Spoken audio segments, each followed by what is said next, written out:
ओम शांति। ओम शांति। ओम शांति। आज 18 तारीख की शिव बाबा के महावाक्य हैं। आज की मुरली में बाबा हम बच्चों को ये समझा रहे हैं कि बच्चे देखो, तुम्हें अभी मैं राजयोग सिखा रहा हूँ। किस लिए सिखा रहा हूँ? नई दुनिया में ले जाने के लिए सिखा रहा हूँ। तो जब नई दुनिया में ले जाऊंगा तो इस पुरानी दुनिया को थोड़ी रखना है, फिर तो इसका विनाश भी जरूरी है। फिर बाबा ने कहा कि मनुष्य लोग क्या करते हैं, अच्छी एक आदत तो है कि बात बात में भगवान भगवान करते हैं, परेशान होते हैं तो, लेकिन कह रहे हैं कि मुझे पहचानते नहीं हैं और मेरे को कह देते हैं कि तुम सब दुख देने वाले तुम ही हो, है ना। बाबा ने कहा पर कुछ भी बात बिगड़ जाती है तो याद तो मुझे करते हैं। ये एक अच्छी आदत है, लेकिन पहचान ना होने के कारण मुझे गलत समझते हैं।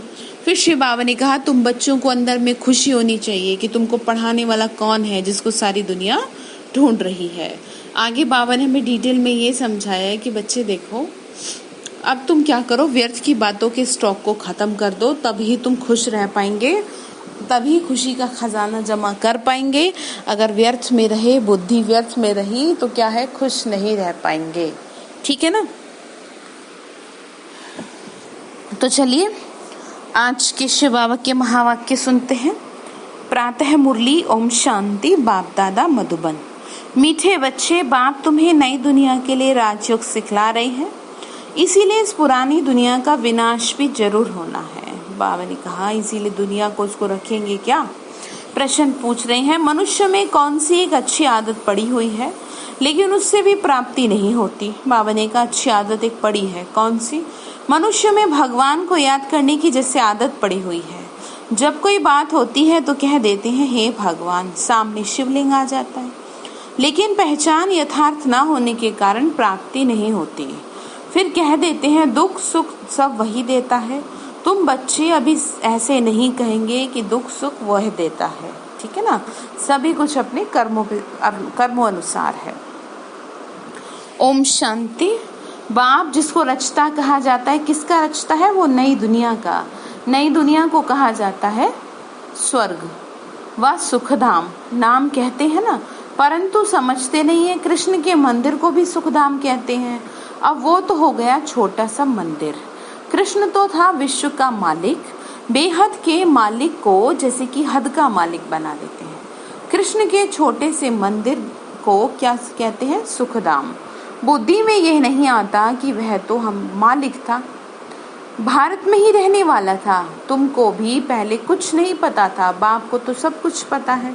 बाबा ने कहा समझते हैं कि वही मालिक था, तो बाबा समझा रहे हैं ना, बाबा समझा रहे हैं कि वो तो विश्व का मालिक था और उसको क्या कर देते हैं, उसको तो छोटे सा मंदिर में समझते हैं, यहाँ रहता था वो सुखधाम में। बाप को तो सब कुछ पता है, वो सृष्टि के आदि मध्यांत को जानते हैं। अब तुम जानते हो दुनिया में तो ये बात किसी को पता नहीं है। ब्रह्मा विष्णु शंकर कौन है? शिव तो है ऊंचे ते ऊंचा भगवान। शिव कौन है? ऊंचे ते ऊंचा। अच्छा, फिर प्रजापिता ब्रह्मा कहाँ से आया? है तो मनुष्य ही ना। प्रजापिता ब्रह्मा तो जरूर यहाँ ही चाहिए ना, जिससे ब्राह्मण पैदा हो। प्रजापिता माना ही मुख से अडॉप्ट करने वाला। क्या कहा? मुख से, मुख वंशावली। बाबा ने कहा अब तुम बच्चे जानते हो ना कि कैसे ब्रह्मा को बाप ने अपना बनाकर मुख वंशावली बनाया, यानी ज्ञान दिया ना, इनके थ्रू आगे फॉरवर्ड हुआ। तो इसलिए कह रहे हैं ना, जो जिसको ज्ञान मिला वो मुख वंशावली कहलाए। इनमें प्रवेश किया, फिर कहा कि यह हमारा बच्चा है। तो तुम जानते हो ना ब्रह्मा नाम कैसे पड़ा, ब्रह्मा बाबा का नाम कैसे पड़ा? ब्रह्मा शिव बाबा ने नाम दिया ना। फिर बाबा ने कहा कैसे पैदा हुआ, और यह कोई नहीं जानता, सिर्फ महिमा गाते हैं कि हे परमपिता परमात्मा ऊंचे ते ऊंचा भगवान है, परंतु यह कोई की बुद्धि में नहीं है कि वो जो ऊंचे ते ऊंचा है ना, वो हमारा बाप है, पिता है। वो हम सभी आत्माओं का वह पिता है, वह भी बिंदु रूप ही है। उनमें सृष्टि के आदि मध्यांत का ज्ञान है। ये नॉलेज भी तुमको अभी मिली है, पहले जरा भी ये ज्ञान नहीं था। मनुष्य सिर्फ कहते रहते थे। क्या कहा? पहले तो किसी को ये ज्ञान नहीं था, खाली ऐसे कहते रहते थे। बाबा ने कहा मनुष्य सिर्फ कहते रहते ब्रह्मा विष्णु शंकर, परंतु जानते तो कुछ भी नहीं। तो उन्हों को भी समझाना है। अभी तुम समझदार बने हो। बाबा ने कहा अभी तुम समझदार बने हो ना, जानते हो न कि बाप है ज्ञान का सागर, जो हमको ज्ञान सुनाते हैं, पढ़ाते हैं। यह राजयोग है ही सतयुगी नई दुनिया के लिए, तो जरूर पुरानी दुनिया का विनाश होना चाहिए ना। बाबा ने कहा सतयुग, ये जो ज्ञान, ये जो राजयोग है, ये किसके लिए है? सतयुगी दुनिया के लिए। उसके लिए ये महाभारत लड़ाई है। आधा कल्प से लेकर तुम भक्ति मार्ग के शास्त्र पढ़ते आए हो, आप तो बाप से डायरेक्ट सुन रहे हो। बाबा ने कहा अभी तक क्या कर रहे थे? शास्त्र वगैरह कंठ कर रहे थे, अभी क्या कर रहे हो? डायरेक्ट। बाप कोई शास्त्र पढ़कर नहीं बैठ सुनाते। जप तप करना, शास्त्र आदि पढ़ना, ये सब है भक्ति। अब भक्तों को भक्ति का फल चाहिए, क्योंकि मेहनत करते हैं ना भगवान से मिलने के लिए, परंतु ज्ञान से है सदगति, और ज्ञान और भक्ति दोनों इकट्ठी चल ना सके। बाबा ने कहा ज्ञान से क्या है? सदगति। अभी है ही भक्ति का राज्य। अभी क्या है? भक्ति। सभी क्या करना पसंद करते हैं? भक्ति। सब भक्त है ना। किसके भक्त हैं? एक परमात्मा शिव के भक्त हैं। हर एक के मुख से निकलता है ओ गॉड फादर, है ना। बाबा ने कहा अब तुम बच्चे जानते हो ना कि बाप ने अपना परिचय दिया है कि मैं छोटी बिंदी हूँ, मुझे ही ज्ञान का सागर कहते हैं। मुझ बिंदु में सारा ज्ञान भरा हुआ है, आत्मा में ही नॉलेज रहती है। अब तुम समझते हो ना, उनको परमपिता परमात्मा कहा जाता है। वह है सुप्रीम सोल, अर्थात सबसे ऊंचे ते ऊंचा पतित पावन बाप ही सुप्रीम है। मनुष्य, बाबा ने कहा मनुष्य हे भगवान कहेंगे तो शिवलिंग ही याद पड़ेगा, वह भी यथार्थ रीति से नहीं, एक जैसे आदत पड़ गई है कि भगवान को याद करना है। बाबा ने कहा कि कुछ भी बात हो जाती है ना तो फट से क्या है, डॉक्टर्स लोगों से भी जब कुछ नहीं होता तो क्या सजेस्ट करते हैं कि अब भगवान को याद करो। पहली कह दिए होते तो आज ये दिन ना आए होते, ठीक है ना, संभल गए होते। तो कहने का मतलब क्या है, एक आदत पड़ी हुई है, लेकिन ये नहीं समझ पा रहे कि जिसे आप कह रहे हो वो है कौन? वो तो आपका पिता है, हैं? उसको पिता के रूप में कैसे नहीं याद करते? पिता के रूप में याद करेगी तो कुछ होगा ना। अब तुम समझते हो ना, उनको परमपिता परमात्मा कहा जाता है। वह है सुप्रीम सोल, अर्थात ऊंचे ते ऊंचा पतित पावन बाप ही सुप्रीम है। मनुष्य हे भगवान कहेंगे तो शिवलिंग ही याद पड़ेगा, वह भी यथार्थ रीति से नहीं, एक जैसे आदत पड़ गई है। अब तुम बच्चे ऐसा नहीं कहेंगे। सतयुग में सुखधाम था, वहाँ दुख का नाम नहीं था। कलयुग में है ही दुख, यहाँ सुख का नाम नहीं है। बाबा ने कहा कि सतयुग में क्या था? सुखधाम था, है ना। और यहाँ क्या है? यहाँ इतना दुखधाम है कि यहाँ सुख का नाम नहीं है। समझ रहे हैं ना आप क्या कह रहे हैं? फिर बाबा ने कहा बच्चे देखो, सर्व आत्माओं का वो पिता है, ये किसी को नहीं पता कि वो आत्माओं का बाप है। कहते भी है हम सब ब्रदर्स हैं, तो जरूर सब एक बाप के बच्चे ठहरे। कोई फिर कह देते हैं वह तो सर्वव्यापी है, तेरे में भी मेरे में भी। अरे तुम तो आत्मा हो ना, तो ये तुम्हारा शरीर है, फिर तीसरी चीज कैसे हो सकती है? आत्मा को परमात्मा थोड़ी कहेंगे, जीव आत्मा कहा जाता है, जीव परमात्मा नहीं कहा जाता। फिर परमात्मा सर्वव्यापी कैसे हो सकता है? क्या समझ में आ रहा है? आत्मा को क्या कहते हैं? जीव आत्मा कहा जाता है, जीव परमात्मा नहीं कहा जाता। बाबा ने कहा कि बच्चे देखो, इतनी छोटी सी बात भी कोई के समझ में नहीं आती। तब बाप कहते हैं बच्चे, हमने आज से 5000 वर्ष पहले तुमको क्या किया था? राजयोग सिखाया था, समझदार बनाया था। तुम एवर हेल्दी वेल्दी समझदार थे, इससे जास्ती समझदार कोई हो नहीं सकता। तुमको अभी जो समझ मिली है ना, ये फिर वहाँ नहीं होगी। कौन सी समझ? इस समय जो समझ मिली है, वहाँ यह थोड़ी ही मालूम रहेगा कि हम फिर से ऐसा बनेंगे। ये मालूम हो तो फिर सुख की भासना ही ना आए। बाबा ने कहा ये ज्ञान फिर हो जाएगा प्रायलोप, यानी छिप जाएगा। ये ड्रामा का ज्ञान सिर्फ अभी तुम्हारी बुद्धि में है, ब्राह्मण ही अधिकारी रहते हैं। तुम्हारी बुद्धि में है कि अभी हम ब्राह्मण वर्ण के हैं, ब्राह्मणों को ही बाप ज्ञान सुनाते हैं, ब्राह्मण फिर सबको सुनाते हैं। बाबा ने कहा अभी तुम सुनाते हैं, तुम सुनते हो, फिर तुम्हारे थ्रू क्या होता है और सुनते हैं। तो गायन भी है ना कि भगवान ने आकर क्या किया, स्वर्ग की स्थापना की। ऐसे गायन भी है ना, दुनिया में भी गाया जाता है।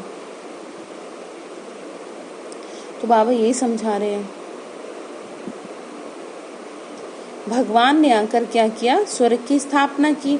समझाया है ना, समझते हैं ना, कृष्ण वैकुंठ का मालिक था, परंतु वह विश्व का मालिक था, ये बुद्धि में नहीं आता। जब उनका राज्य था तो और कोई धर्म नहीं था, उनका ही सारे विश्व पर राज्य था, और वो भी कहाँ था, जमुना के किनारे। ठीक है, अब तुमको ये कौन सुना रहा है? कौन समझा रहा? भगवान वाच। बाकी वह जो भी वेद शास्त्र आदि है ना, जो भी सुनाते हैं वो है भक्ति मार्ग के। यहाँ तो खुद भगवान तुमको सुना रहे हैं। अभी तुम समझते हो हम पुरुषोत्तम बन रहे हैं, तुमको ही ये बुद्धि में है कि हम शांति धाम के रहने वाले हैं, फिर हम 21 जन्मों की प्रारब्ध पाएंगे। समझ आ रही है बात? कहाँ के रहने वाले हैं? शांति धाम के रहने वाले हैं। तुम बच्चों को अंदर में खुशी से गदगद होना चाहिए कि बेहद का बाबा हमको पढ़ा रहे हैं। वह है ज्ञान का सागर, सृष्टि के आदि मध्यांत को जानता है। कौन? शिव बाबा। ऐसा बाबा हमारे लिए आया हुआ है, तो क्या करना चाहिए? तो खुशी में कितना बाबा कह रहे हैं, गदगद होना चाहिए तुमको तो कितना खुश रहना चाहिए। पर बाबा ने कहा उतना खुश तो रहते ही नहीं है बच्चे, पता नहीं क्या दुख है इनको, जैसे सारी दुनिया के दुख इन्हीं को मिल गए हैं। भगवान का बन के भी खुश नहीं है, तो फिर किसका बन के खुश रहेंगे? फिर आगे शिव बाबा ने कहा कि देखो बच्चे, बाबा को कहते हैं, बाबा हमने आपको अपना वारिस बनाया। बाप बच्चों पर वारी जाते हैं, बच्चे फिर कहते हैं भगवान जब आप आएंगे तो हम आप पे वारी जाएंगे, अर्थात बच्चा बनाएंगे। कैसे बनाएंगे? ये भी बहुत गहरी बातें हैं। अपना सब कुछ एक्सचेंज कर, इसमें बुद्धि का काम है। बाबा ने कहा अपना सब कुछ क्या? बुद्धि से एक्सचेंज करना है ना। गरीब तो झट एक्सचेंज कर लेंगे, साहूकार मुश्किल करेंगे। जब तक कि पूरी रीति ज्ञान ना उठावे, इतनी हिम्मत नहीं रहती। बाबा क्या कह रहे? पूरी रीति ज्ञान ना उठावे, इतनी हिम्मत नहीं रहती, बुद्धि में रहता है ना। ये कैसे? गरीब तो झट कह देते हैं बाबा आपको ही वारिस बनाएंगे, हमारे पास रखा ही क्या है। वारिस बनाकर फिर शरीर निर्वाह भी करना है अपना, सिर्फ ट्रस्टी समझ के रहना है। क्या कहा? बाबा ने कहा कि भले ही बाबा ने कहा ना वारिस बना के फिर ट्रस्टी समझ के रहना है।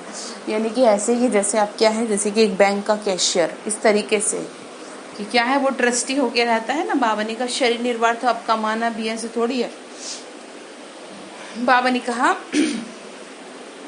युक्तियां बहुत बताते रहते हैं, बाप तो सिर्फ कहते हैं कि कोई पाप कर्म में तो पैसे खराब नहीं करते हो, मनुष्य को पुण्य आत्मा बनाने में पैसा लगाते हैं, सर्विस भी कायदे से करते हैं। ये पूरी जांच करेंगे। वह तो था इनडायरेक्ट, अभी है डायरेक्ट। मनुष्य समझते हैं हम जो कुछ करते हैं उनका फल ईश्वर दूसरे जन्म में देते हैं। कोई गरीब दुखी है तो समझेंगे कर्म भी ऐसा। बाबा ने कहा कोई गरीब दुखी है तो समझेंगे कर्म ही ऐसा किया होगा। ऐसे कह देते हैं ना, किसी को अच्छे कर्म किए हैं तो सुखी है। बाप तुम बच्चों को कर्मों की गति समझा रहे हैं। रावण राज्य में तुम्हारे सब कर्म विकर्म ही हो जा रहे हैं। सतयुग और त्रेता में रावण ही नहीं है, इसीलिए वहां पर कोई क्या नहीं होता, कर्म ही विकर्म नहीं बनता। यहाँ तो अच्छे कर्म करते उनका अल्पकाल के लिए सुख मिलता है, फिर भी कोई ना कोई रोग खिटखिट तो रहती है, क्योंकि अल्पकाल का सुख है ना। बाबा ने कहा देखो यहाँ पर तो क्या है, जो भी कोई अच्छे कर्म करते हैं ना, इनडायरेक्ट बाबा की वो इनडायरेक्ट दुनिया में भी करते हैं पुण्य, तो क्या है थोड़े समय के लिए क्या मिल जाता है उनको, अल्पकाल सुख मिल जाता है। अभी बाप कहते हैं रावण राज्य ही खत्म होना है, राम राज्य की शिव बाबा स्थापना करेंगे। बाबा ने कहा ये रावण राज्य ही खत्म होना है। तुम जानते हो ना ये चक्र कैसे फिरता है। भारत ही फिर गरीब हो जाता है। भारत आज से 5000 वर्ष पहले स्वर्ग था, इन लक्ष्मी नारायण का राज्य था। पहले गद्दी इनकी चली थी। कृष्ण प्रिंस फिर स्वयं, बाबा ने कहा कृष्ण प्रिंस फिर स्वयंवर किया तो राजा बना। सबसे पहले गद्दी किसकी चली बता रहे हैं, लक्ष्मी नारायण। ठीक है, नारायण का नाम पढ़ा यह भी तुम समझते हो ना, तो तुमको वंडर लगता है बाबा आप हमारे रचता और रचना की नॉलेज हमको सुनाते हो, आप हमको कितना उच्च पढ़ाते हो, बलिहार जाऊं, हमको तो सिवाय बाप के और कोई को याद नहीं करना, अंत तक पढ़ना है तो जरूर टीचर को याद करना है। बाबा ने कहा कि बच्चे तुम्हें अंत तक पढ़ना है, इस दुनिया का जब अंत होगा ना, लास्ट दिन होगा, उस दिन तक भी तुमको क्या है, पढ़ते रहना है, मुझको याद करते रहना है। बाबा ने कहा उन स्कूलों में तो कितने टीचर्स होते हैं, हर एक दर्जे का टीचर अलग होता है, यहाँ तो एक ही टीचर है, कितना लवली है, बाप लवली टीचर है ना। बाबा ने कहा और जगह तो देखो दर्जे के हिसाब से टीचर होते हैं, जैसा भी उनका पोजीशन है। आगे भक्ति मार्ग में अंधश्रद्धा से बात करते थे, याद करते थे भगवान से, अभी तो डायरेक्ट बाप पढ़ाते हैं, तो तुमको कितनी खुशी होनी चाहिए। बाबा ने कहा अभी तक तो तुम मुझे अंधश्रद्धा से देखते थे, पुकारते थे, अभी तो मैं तुमको डायरेक्ट पढ़ा रहा हूँ, तो तुमको कितनी खुशी होनी चाहिए अंदर में। बाबा ने कहा फिर भी कहते हैं बाबा हम भूल जाते हैं, पता नहीं हमारी बुद्धि आपको क्यों नहीं याद करती। गाते भी हैं ईश्वर की गत मत न्यारी, बाबा आपकी गति और सदगति की मत तो बड़ी वंडरफुल है। ऐसे बाबा से बात करते हैं ना, ऐसे बाप को याद करना चाहिए। स्त्री अपने पति के गुण गाती है ना, बहुत बड़ा अच्छा है, ये उनकी प्रॉपर्टी है, तो अंदर में खुशी रहती है। यह तो पतियों का पति बापों का बाप है। यहाँ पर क्या है हमारा, यहाँ पर हमारा आत्मिक संबंध है। इनसे कितना हमको सुख मिलता है और सबसे तो दुख मिलता है। हाँ, टीचर में सुख मिलता है क्योंकि पढ़ाई से इनकम होती है। बाबा ने कहा जितने भी रिश्ते हैं वो सारे क्या है, दुख देने वाले हो जाते हैं ना, तो इसलिए बाबा ने कहा बाबा से तो तुम्हें सुख मिलता है।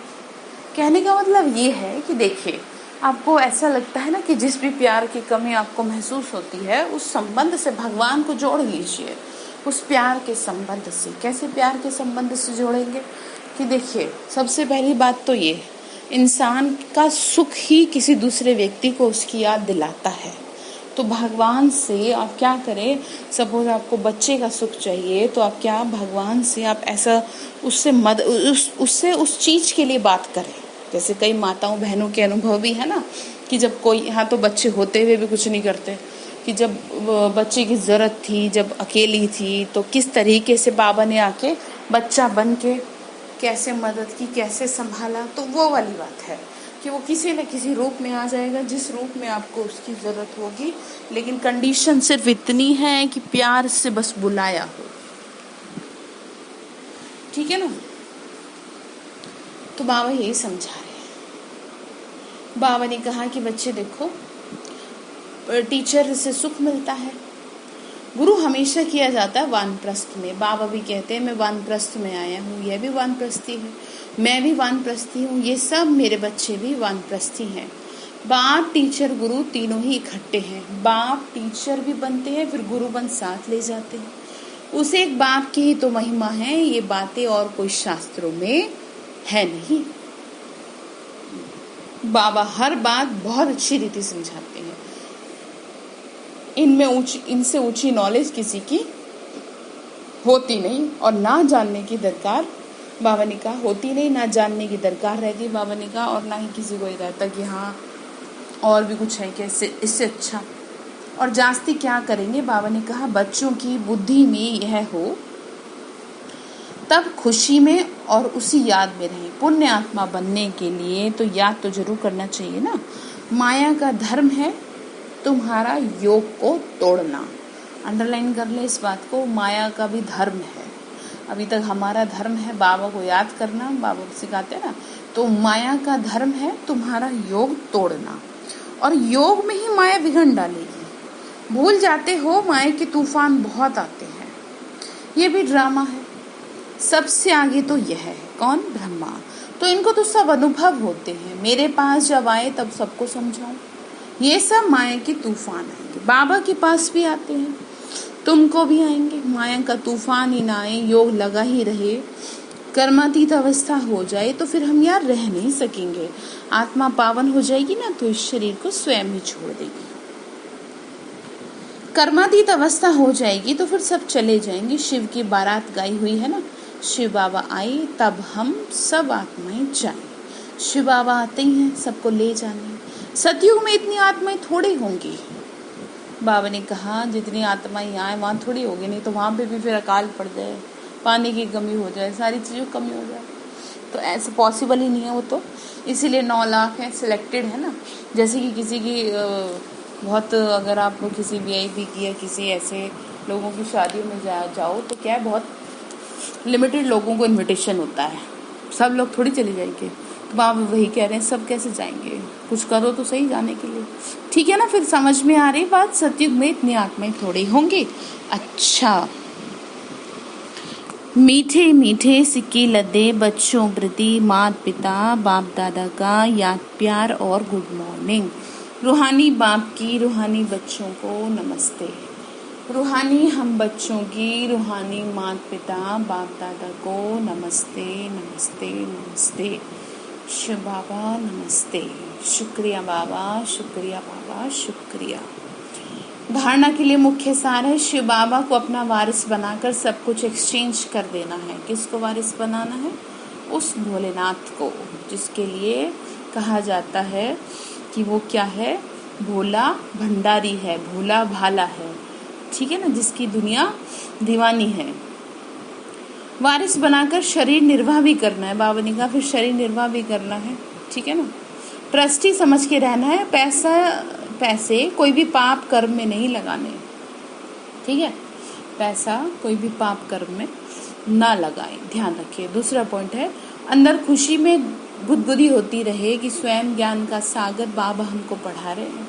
बाबा ने कहा मतलब क्या है, अंदर ऐसे गदगद रहे कि देखो हमें तो शिव बाबा पढ़ा रहे। अरे हम किस बात की चिंता करें, चिंता करो ही नहीं, डरने की जरूरत ही नहीं है, कर देगा वो कुछ ना कुछ। आप किस लिए परेशान हो?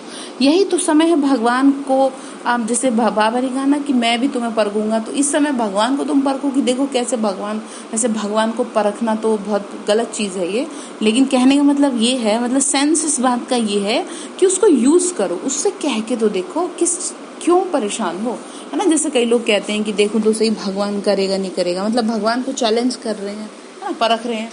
उसको परखने के लिए भी ना लगन आपकी होनी चाहिए, ऐसे नहीं परख सकते आप उसे। ठीक है, तो ध्यान रखेंगे, खुश रहेंगे या परेशान रहेंगे कि पता नहीं ये क्या आ गया। ये सब बाबा हमको पढ़ा रहे हैं, पुण्य आत्मा बनने के लिए याद में रहना है, माया के तूफानों से डरना नहीं है। ठीक है, तो वरदान दे रहे शिव बाबा, रूहानियत की स्थिति द्वारा व्यर्थ बातों का स्टॉक खत्म करने वाले खुशी के खजाने से संपन्न भव। रूहानियत की स्थिति द्वारा व्यर्थ बातों का स्टॉक खत्म करने वाले खुशी के खजाने से संपन्न भव। रूहानियत की स्थिति द्वारा व्यर्थ बातों के स्टॉक को खत्म करो, नहीं तो 1-2 के अवगुणों का वर्णन करते बीमारी के जम्स वायुमंडल में फैलाते रहेंगे। बाबा ने कहा जैसे ये वायरस फैलता है ना, बीमारी जो है ये फैलती है ना, इसके जम्स, ऐसे ही बाबा ने क्या कहा, व्यर्थ बातें, ये भी क्या है, एक वायरस है। बाहर के वायरस को देख रहे, अंदर के वायरस को नहीं देख रहे, कैसे फैल रहा है तेजी से, व्यर्थ बातों का वायुमंडल में फैलाते रहेंगे। इससे वातावरण पावरफुल नहीं बनेगा। आपके पास अनेक भावों से अनेक आत्माएं आएंगी, लेकिन आपकी तरफ से शुभ भावना की बातें ही लेके जाएं। बाबा ने कहा आपके पास कोई आए तो शुभ भावना ही लेके जाए। ये तब होगा जब स्वयं के पास खुशी की बातों का स्टॉक जमा होगा। बाबा ने कहा जब आप व्यर्थ की बातों को खत्म कर पाएंगे, जब आप खुश रहेंगे तब।